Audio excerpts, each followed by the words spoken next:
Welcome. This is Anthony Nayagan, and this is podcast called Becoming Impactful.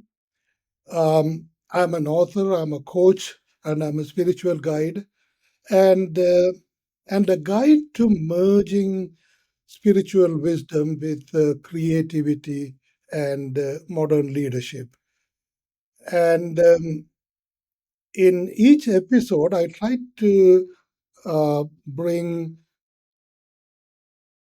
people who, in my opinion, operate from their soul, whether it is creating something, um, whether it is innovating something, whether it is designing policies. Uh, I bring people who are actually communicating and connected with their soul. Okay, so today we have a very interesting gentleman. He is um, an award winning director, writer, producer um, from Hollywood. So, this podcast is sponsored by Elora Scientific Global.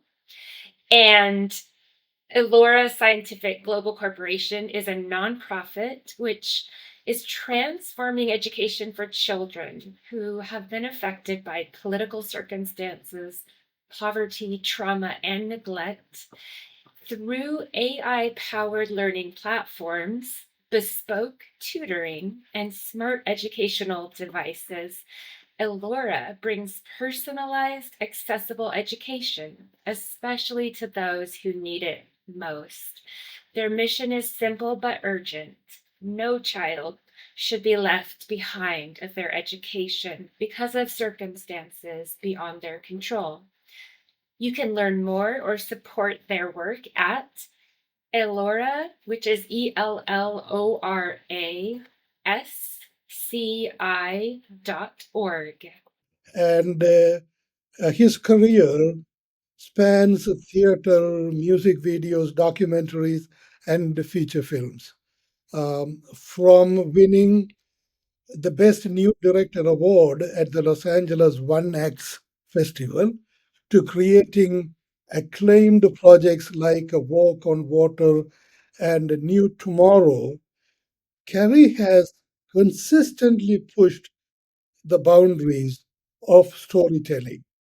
So today we are going to talk a lot about uh, how he tells stories and how his stories are so authentic. And now that is a subject we are going to go deeper into. Now, he is exploring film as a co creative process with the creator, weaving quantum entanglement, mysteries, and visions as he encounters his soul into every stage of filmmaking. We are going to talk about this as well. So, Carrie, it is an honor to have you with us. Yeah, grateful to be here, Anthony. Thank you. Yeah, yeah. Do you want to add anything to the to your introduction? Yeah, actually, I do. If I do. okay, Yes. sorry. Okay. Yeah, I do. I want to say this. I want to say it's wonderful to have had uh, some awards and some things in my career, but there's also awakening to what's now that's really, really vital and important to me, and that is, as you said at the end of my introduction, is about creating from the soul, but doing that with a group of people. And although that may sound very spiritual, and it is, at the same time, stories are not necessarily um, needed to be so heavy with that or anything. We my current project, Sing Your Song, is just an engaging piece, but there's a lot of layers to it, and I think that's really an important thing to talk about storytelling creativity from the soul. It can sound almost like um, there's meant to be some grand message, but at the same time, people are moved by story, and if you layer it right, those awakenings happen, and that's my work now, is to create those openings in audience through a story, and it's not so much about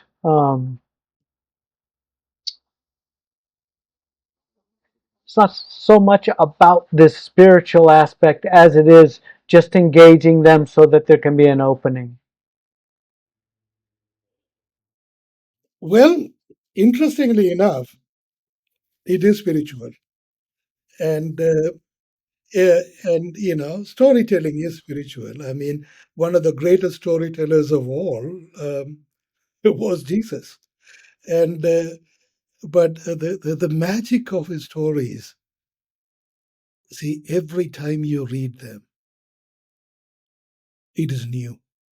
There is some newness about it all the time, you know, and that is in the art of being faithful to the mysteries as revealed to us in our soul. Yeah, you said it much better than I tried to, but at the same time, it is true. Like movies as well have this sense of perspective that differs each time you see them if they're crafted from that space of authenticity, and that is my aim now. Yeah, yeah. Being faithful to the authenticity, being faithful to the mysteries. Oh, that's awesome. That really is awesome. I mean, that is something I would like to talk in great length about it, mainly because I this is one of those things that I talk to creators in my coaching all the time. How do we encounter the entanglement, and how do we remain faithful to what we witness? That is creativity, Yeah, I agree. you know. Whereas innovation is something different. Innovation requires us to flatten what we observe, what we witness. We need to flatten it by way of observation and then create, static moments of it. So it's different. Innovation is very different. Creativity is something is the art of being faithful to what we witnessed as a mystery. That's really what it is. And I am deeply connected and deeply appreciative about what you are doing as far as that authenticity is concerned. Thank you, Thank you. thank you, and I for having me and for saying that. I mean, at the same time, I Mhm. think there's a lot to unpack in this because I think people tend to believe there's some sort of magic about a creator or creative people. And granted, some creative people, and I would include myself in that, kind of came out that way. But at the Mm, same time, it's really just questioning reality all the time. What is mm, mm. reality? And not for me to stay authentic is to um, It's part of being real. it's part of being real, but it's also a part about being in imagination and past the illusion. I get a sense when I'm doing something creative that I'm fully locked in on the potentials and not the workings of it. There isn't a Carrion necessarily who's who's putting perfect words together or seeing scenes that work that way. It's bigger than that. There is a questioning that is constantly happening and that's waiting for an answer. Then the answers get filled, but not in my human time or in my human forms decided time, if that makes any sense. Yeah, yeah. Well, let me ask you. I mean, see, commercialism is a reality in Hollywood. Whether it's Hollywood or New York, it doesn't matter. In your industry, it's it's it's rather overwhelming. And in this environment, your career spanned across theater, music videos, documentaries, feature films.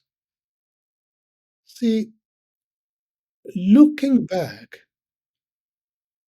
was there a pivotal moment in your life that kind of brought you to a screeching halt and say, you know what, I need to be more authentic to my creative sparks? And was there a transformative moment like that ever in your life? Yes, absolutely. A lot in that world.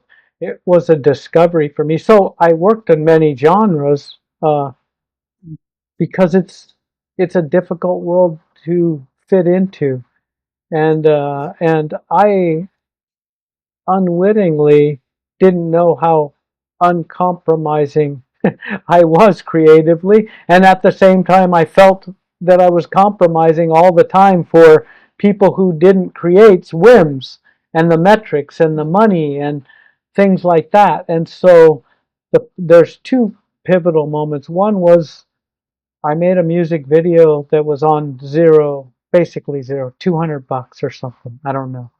And Mhm. from that comes a freedom that I hadn't experienced in the other worlds in theater and I did it because there's always a money that needs to happen. There needs to be a budget there. Everyone needs to be paid and all these things. And then there's compromise. That's when it starts. But when you're free to Mhm. do whatever it is in the moment, because no one's got any expectations with this. It went on and Yeah. won an award from a prestigious Mm. organization, the American Cinematheque. I don't really Mm. put any stock in awards really, except for the acknowledgement that maybe after seeing a bunch of stuff, some people liked it. But at the same time, I was always trying to fit those other modes because I wanted to make what I like. I wanted to make bigger films. I wanted to make uh, things, and so I went about making a new Tomorrow, the movie, um, and that didn't wasn't met with the success that I had hoped for, that I had attached Mm. to at that time, and that Mm. sent me on the journey. That made me Mm. realize that I was so personally defining myself by the outcome of a movie that I was Mm. lost in the world because I felt like I Mm. hadn't delivered and couldn't. And Mm. that sent me on the path I'm on today, and the recognition that none of that is true, and that and Yeah. Yeah. and that that we don't make art for that. I never wanted to make art for that or film for that or entertainment for that or whatever you want to call it. That's not Yeah. why I wanted to do this. This had nothing to do with any of my when I recognized in my early 20s this is something I could do. That was Mm. so all I wanted to do was make movies that shifted people's ideas, not opinions, Mm. Mm. perspective. Might Mm. maybe put a little opening in them to say, oh, life could be different, or maybe I could see this, or maybe there's a Yeah. problem over here or a thing over there. That's what I wanted to do, but I got swept up in that world, as you said, that's about financial metrics and other metrics and power and things Yeah. unwittingly to a certain extent, and then that brought me to my knees. Yeah. Yeah. Oh, along the line, let me ask you another question, and I want to ask you specifically about your project, the Walk on Water. Okay. Um, That that project touched on many things from autism to surfing to environmental issues. Tell me or describe to me, please, what was that spark in you? What did you witness? And how did you come up with combining all these themes to communicate a very profound, powerful message, Mm, in my opinion? thanks. What was that? Mm. Well, you know, when you go somewhere and something happens. So what Mhm, happened prior to that project was I was invited by my friend who was the cinematographer on that, and we co-directed the project together.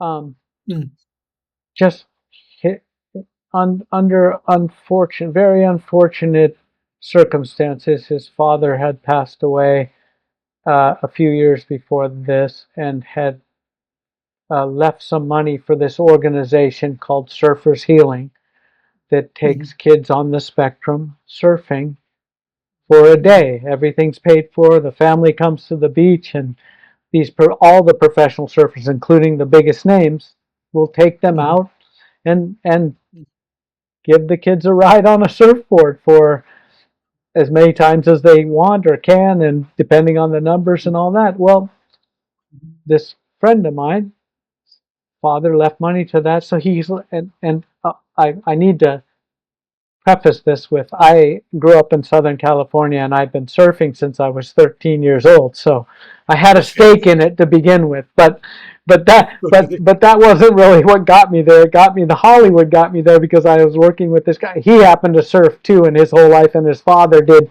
So that's why he left the money. But he invited me to this event, and it was in Malibu, and it was the famous surf beach. And I just went to watch because he was telling me how great this was, and it was the first one that his father had sponsored. His father's estate had sponsored, and Mhm, so I just showed up to see, and I was watching the most incredible thing I think to that point in my life I had actually seen, where these kids who are nonverbal, many of them, who have no understanding of social clues, are getting picked up by a professional surfer, put on a surfboard, paddled out, and they're sitting in the water incredibly calm. The oh, motion of the ocean was moving them, and they were just calm. And then they'd turn around and ride a wave, and they were ecstatic. ah, They came to shore, changed in a way, although it's probably not that perceptible, but that moment that they came to shore, you saw it. And mhm, mhm, I was just astonished. yeah, And so, of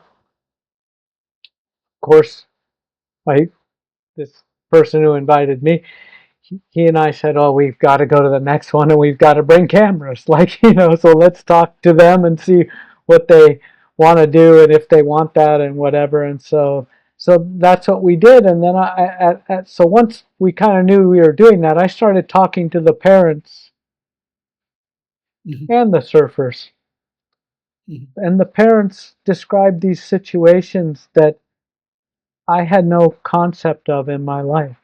That when you have a child who's on the spectrum, not for every one of them, but some of them explain this, that they have no normal days. The family does not have what would be considered a normal day. Shopping is nearly impossible.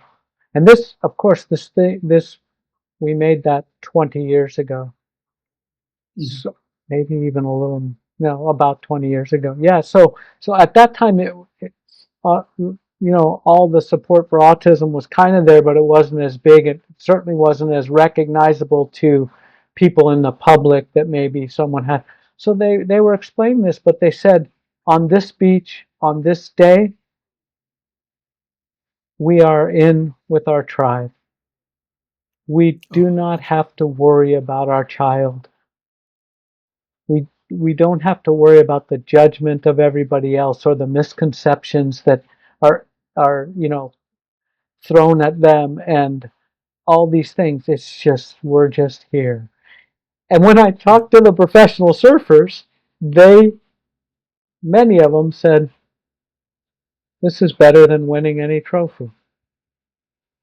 yeah, And so that humanness, that yeah, human yeah, unexplained human phenomena of love that wasn't yeah, named there by that was yeah, happening, yeah. was transferring, and the ocean was aiding that, and the sand was aiding that, and um, I was just, as I said, that day changed my perspective of the world in a great way. How did the environmental concern came into this? Well, I mean, that's part of surfers have long been concerned about the environment. I have my whole life, but more than anything, um, we started to recognize a simple fact in seeing the Mhm, people. And this isn't to say that there's no, I don't know any of the causations or non-causations. There doesn't need to be causation for something like autism or being on the spectrum or any of the ADHD. I don't think there is, like, someone might find something like that, a scientist, but the environment impacts us all deeply. mhm, When we separate ourselves from the environment and we have mhm, done stuff like pollute the oceans and pollute the world, um, we're living in that too. So it's impactful negatively, or it can be positive, but I'm talking about the negative impacts we've had about environmental can mhm, obviously impact everybody, including the kids on the spectrum, and maybe more deeply, because I don't know what their biochemical makeup is. I don't know any of that, and it doesn't matter, because what's most important is the environment at the same time can be negative, but in this case, when they were out in the ocean mhm, with mhm. these surfers, it was hugely positive, and so Yeah, that that's that's what that part was really about. I mean, it was about the wisdom in the wave, as uh, yeah. It's that was quite a work. It's yeah, yeah, yeah. And oh, by the way, do you have any questions to I ask me? do, I do. Since you brought that up, Okay. I'd like to know what you thought about um, the experience that the the people in the film were having. If you what perspectives surfing and the ocean and the kids changed in you. See, in the 80s, I used to live in Marina del Rey. So I am quite familiar with the surfing, because I love going to the beach. Um, and I do that regularly, from north and south um, of Southern California. Um, and I grew up in an island. Mm. Okay. So for me, waves and sound and all of those things, it really is going back to my core being. So for me, it is more of a spiritual experience to be there. It's like going back into the womb of your mother, okay, and be in that situation where you can hear those things, and it kind of brings you certain peace, certain level of tranquility, in other words, if I may say so. So for me, watching that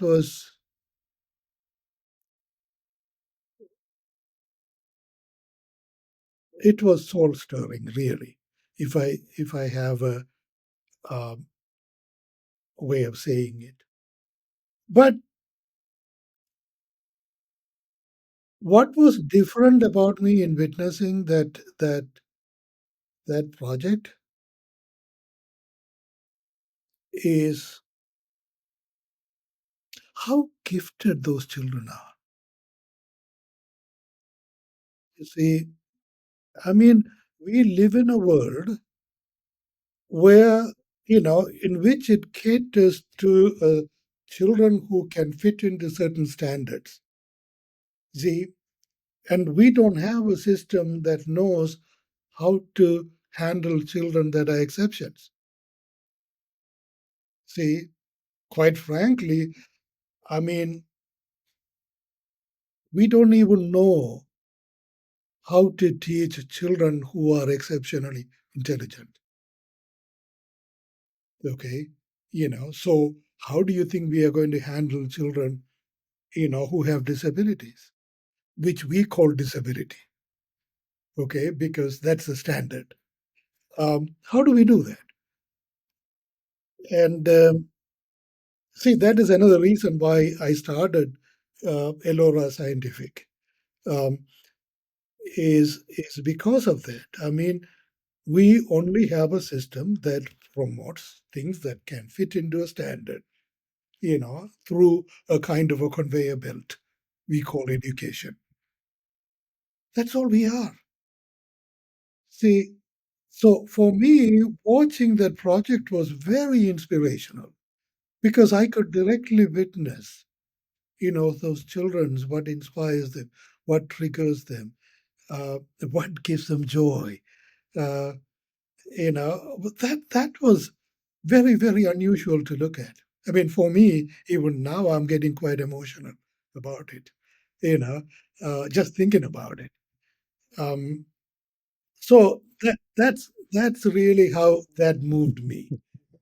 I hope I have Yeah, answered your you did. question. Yes, and I agree, and I agree with you on the education. And there's one thing I do want to say about that project that I found after the fact, but because I was on the inside out, the pairing of outcasts, because surfers are generally outcasts. Not a lot of people do it, and the Yes, perspective of many people is that there's something off about that group of people who go out there and surf big waves or whatever, you know.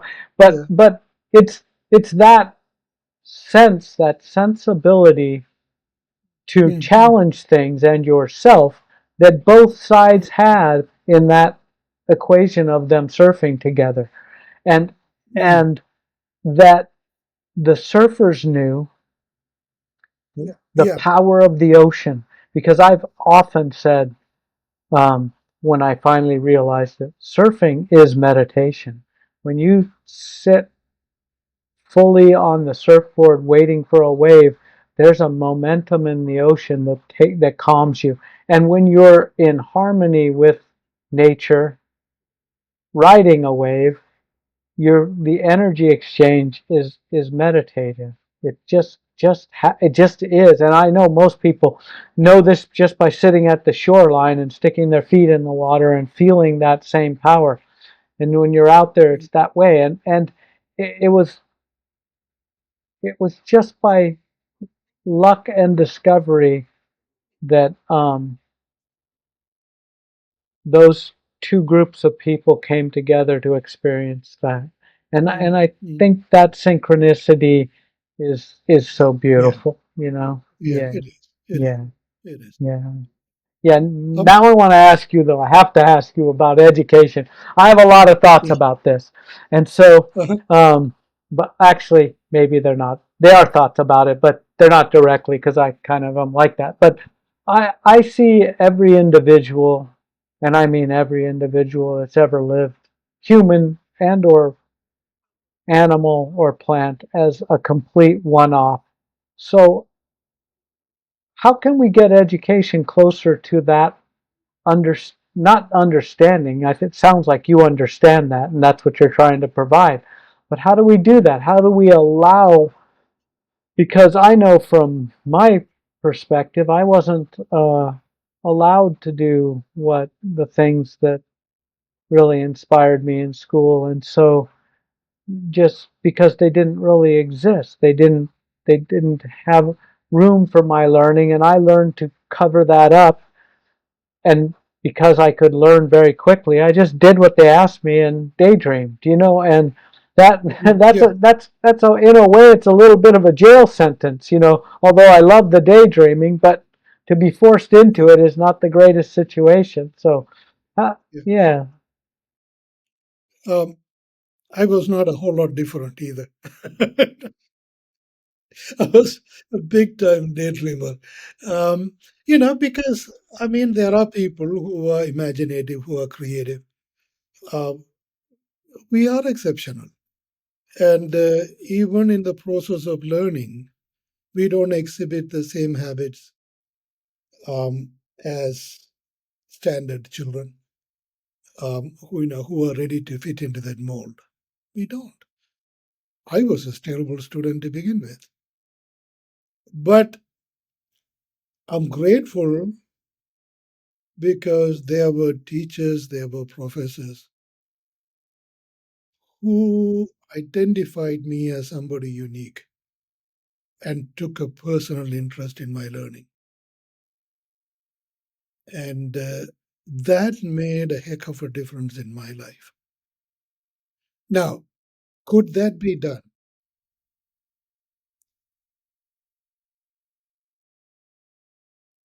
Answer is yes. With artificial intelligence and with machine learning, you can. You can do that. You can see a child in its fullest potential and be able to even deliver the teaching material according to that child's particular interest. For instance, see, when you were going through high school, um, suppose you ask your teacher, why do I want to learn quadratic equation? How is that going to fit into my life? And imagine if the child or if the teacher or the tutor knows that you have an interest in surfing. And if he is going to use and if he is going to use surfing as the metaphor to teach you quadratic equation, how do you think you would have felt? Yeah, of course, it would have been wonderful. Yeah, so that apply more than even the application in something I understood, but the fact that Yeah, my a piece of me is included in that is more would have been more important to me. And as you said, the professors and people who helped me see stuff in myself did that unwillingly. yeah. But the question remains for me then: don't the adults need to be educated almost more than the children? You, see, learning is lifelong. A lot of us don't think that way. Okay. Um, lot of us don't. A lot of us don't. I mean, see, there is a reason why people after retirement they deteriorate very quickly mentally, mainly because they have stopped learning. Okay, they think they have nothing to learn. So what is there to look forward to? It's that is the bad part. Okay, um, and it happens. It happens to a lot of people. What is my life? What is my mind after retirement? How is that going to be like? Okay, uh, so it's a horrible state to be in. Okay, um, yeah, learning is something. It's lifelong. Whether you're a parent, whether you're a teacher, whether you are a pastor or a priest or even the Pope, learning is lifelong. Okay, It feels like to me, in my experience of being a human, that not only is it lifelong, but it is the only thing. It is the only journey here. And yeah, and and it's not just learning as we've been taught by cognitive things, or it's about the expression of and the contemplation about all things in your life. Yeah. And I feel like maybe the systematic way of teaching, don't know if it's intentional or not, I don't want to get into that, but at the same time is something that puts barriers to that in. It puts the barriers that weren't there for all children. I don't know of a 3-year-old who doesn't live their life in the present moment. I don't know of a 4-year-old who doesn't live their life in the present moment. And then Yeah. there's some conditioning stuff that comes in that starts to shape that. And so they're learning constantly, and not it's not because they're 3 or 4 that they're learning constantly, because they're closer to what um, the truth for me about being a human is. It's just constant questioning. Yeah. Yeah. It's kind of interesting because, Carrie, I'm going to reflect on something in my life. Um, See, when my daughter was about 7 years old, um, she was almost expelled from her school. And we got a nasty letter from the principal. And when her mother and I looked at it, I knew what was wrong, you know, because my daughter she's a very kind child. She's not the kind of child who disturbs and who creates havoc and and chaos in the classroom. She's not that kind of a person. If she is doing it, then clearly there is a reason for it. School is not interested in finding out what that reason is. Okay. So how do we actually handle the situation? Her mother happened to be a psychiatrist, you know.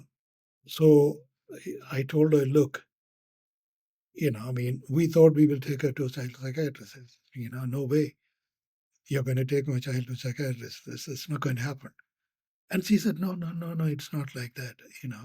I'm going to ask her to study her IQ and sort of evaluate her without her knowing that she is being evaluated.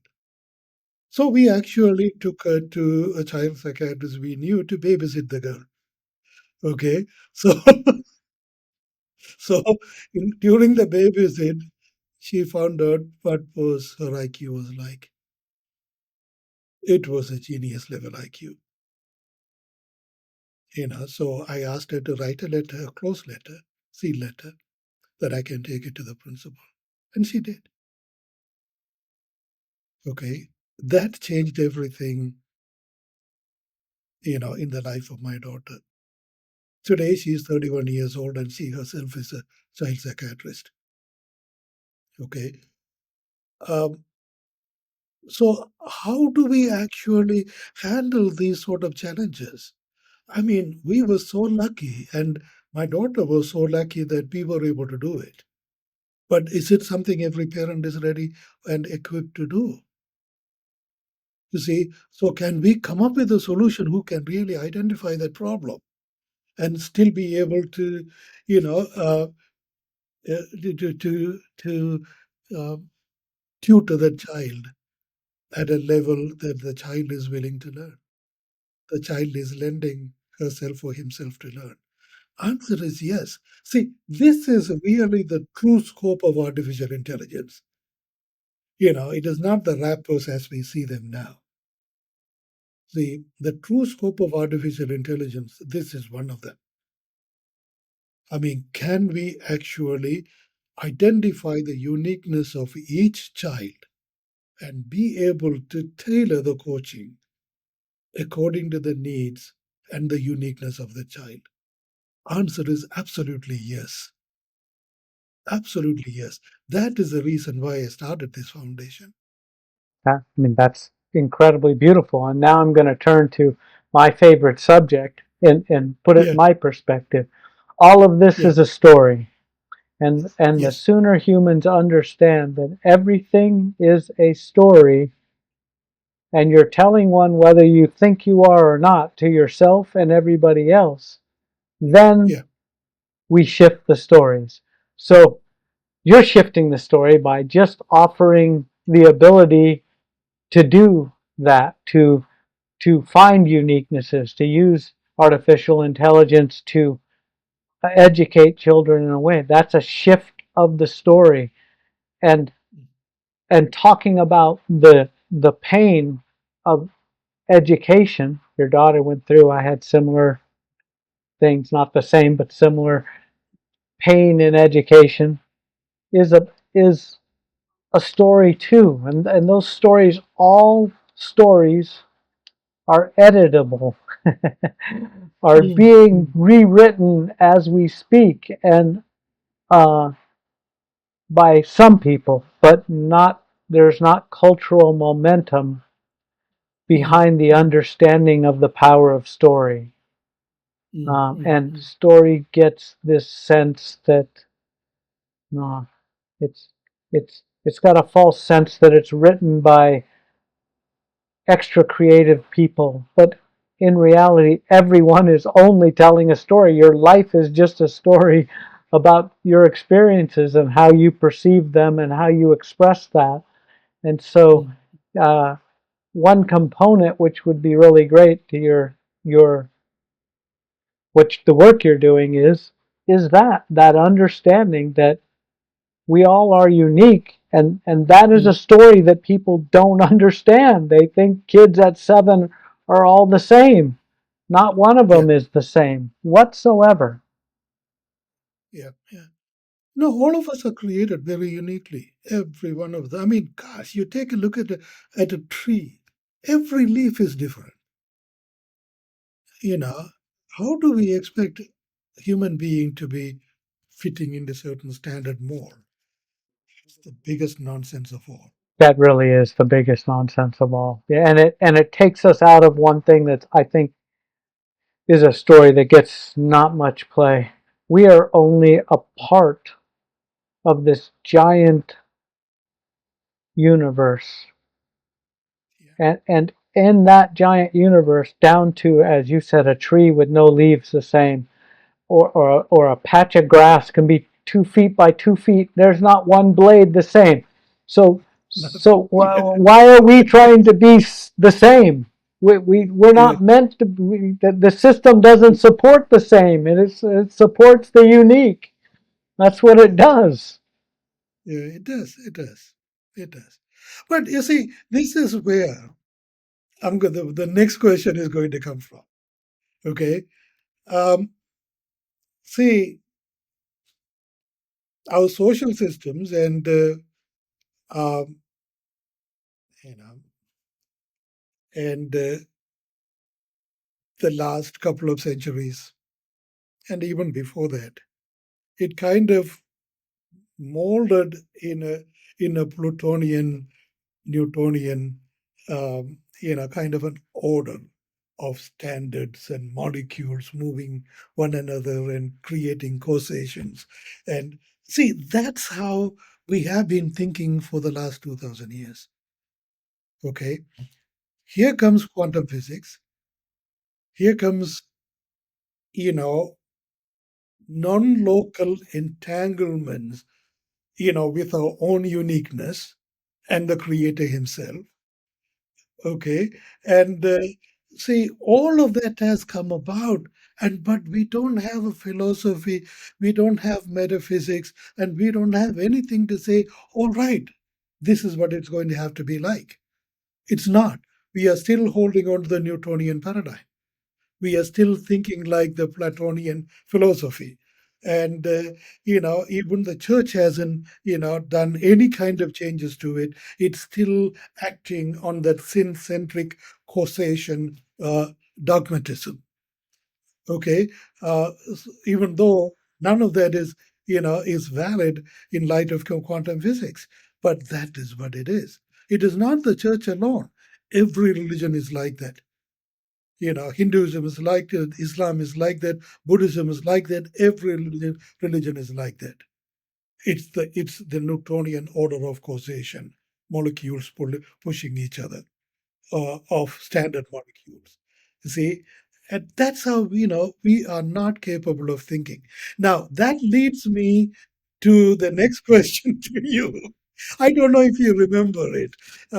You recently wrote to me in a message that saying, that you are creating outside the current system, co-creating with the creator. The vision is to infuse that quantum entanglement in all aspects of the business model for the film you are creating. Yeah, crazy, right?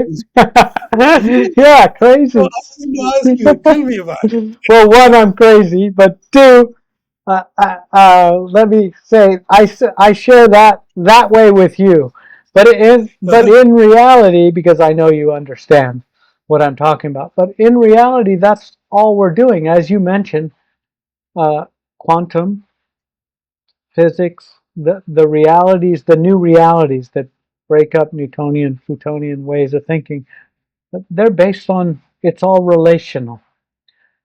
Mhm, Everything's relational.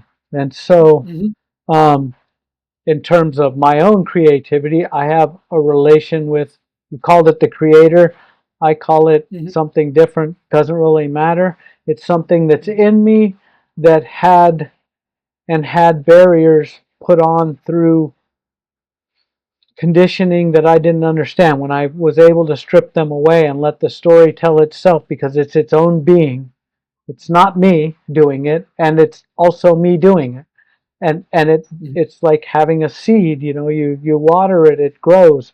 It's not me. Like I'm not the maker of the seed into the plant. That's not true. So I look at storytelling, all of that same way, and the business, because the business model in Hollywood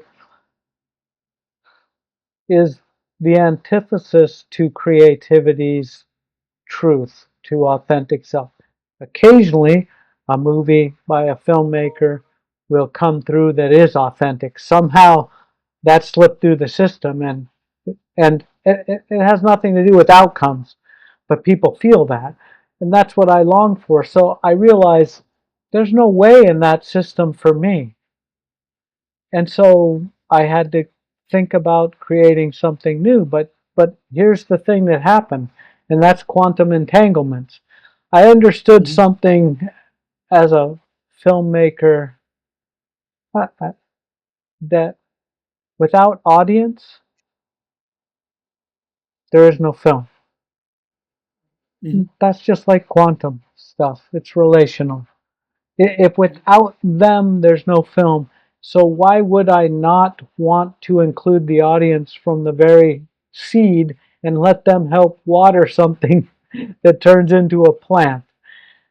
mhm, It's about relationships, and it's about relationships in that same way that you mentioned, through the creator, through co-creating. Many times on a film, in a film project, there'll be egos at clash. A director who wants an actor to do something and an actor who wants to do it another way.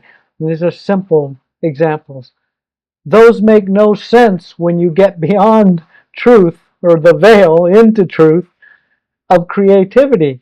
Why wouldn't I co-create? Why would I not provide the most open space to tap and allow other creatives I need to make the project to be their mhm, authentic self fully? Yes, it mhm, requires me to ask them to leave their ego at the door. Well, that's okay. I'm willing to wait for those who want to leave their ego at the door, because I mhm, understand that. Well, that also, so that's what my thinking was, but that rolled into the business.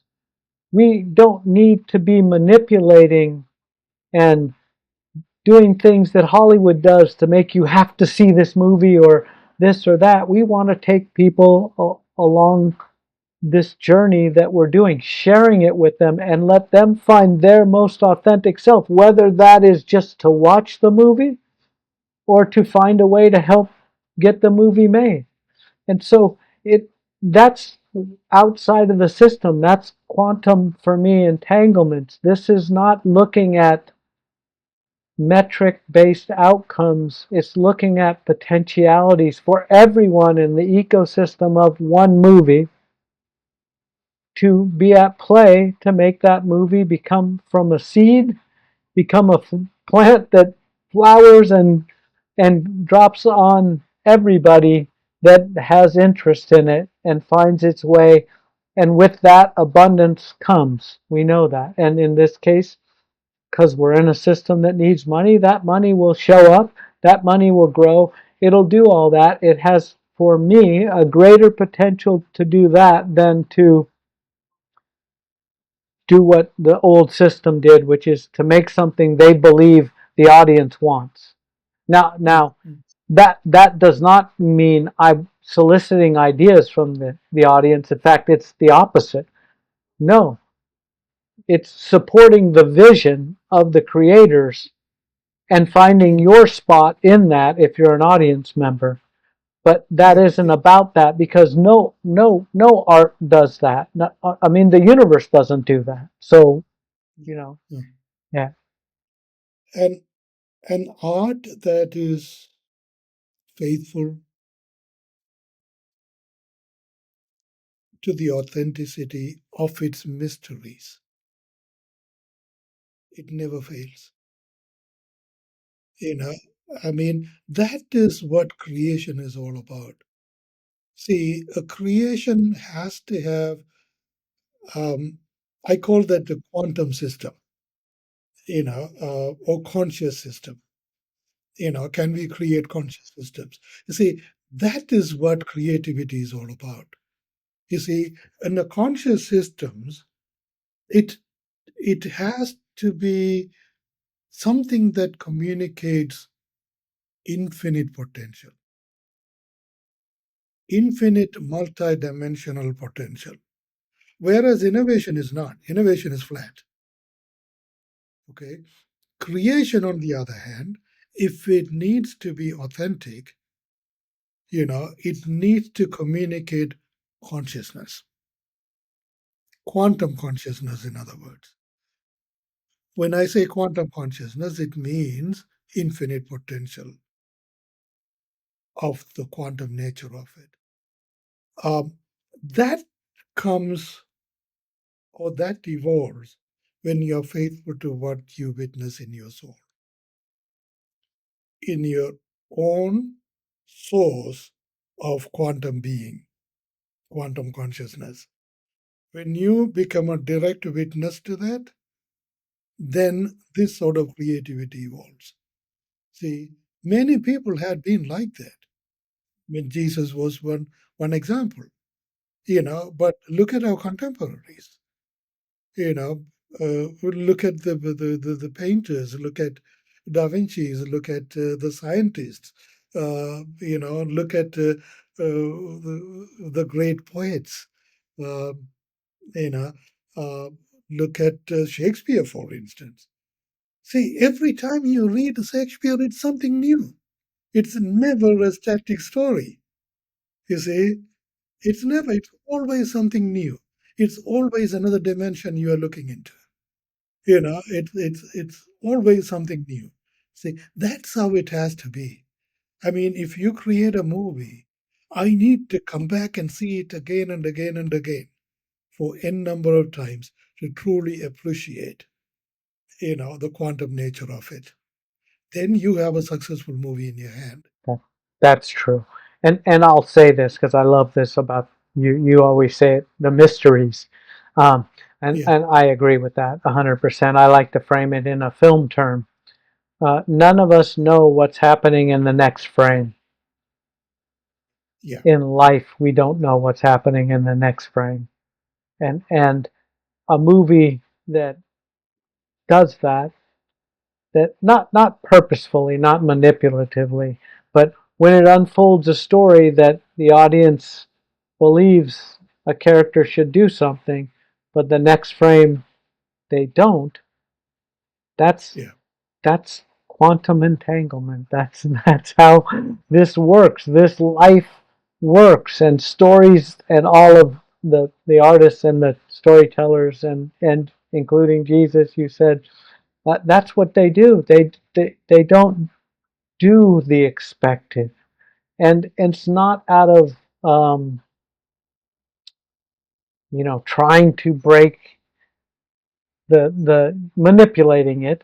It's because that's the truth of it, of human existence, if you allow, right? Because Mm. sometimes, like even now, I don't really know what I'm going to say next. Yeah. And then it flows together from, oh, I was talking about this, and there's that, and there's the next thing, but there's nothing to be afraid of that. And I feel like the stories we get now from a lot of corners are easily answered, and you know what's going to happen, and at the end you know what's going to happen.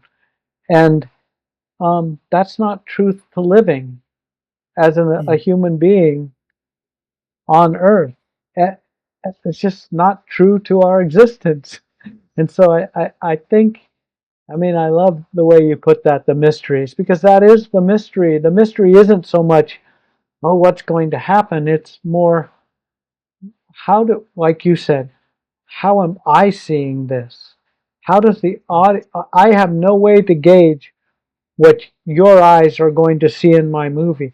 All I can present is my truth as much as I Yeah. can, right? And then you find your way in it. And that's, I don't know that Hollywood wants that. That's what I want. I want your perspective to be, your imagination to be infused with my imagination, Yeah. creating that next reality, that next moment. Yeah. The next unpredictability. You see, the next, uh, that's what it is. You see, the creating the next relationship, creating the next unpredictability, um, and that's really where the genius is. You know. Yeah, I Uh, think so. Yeah, I think so. At least I'm going to put that to a test. oh, thank you. I appreciate. With Yeah, that, let's bring this podcast to a close.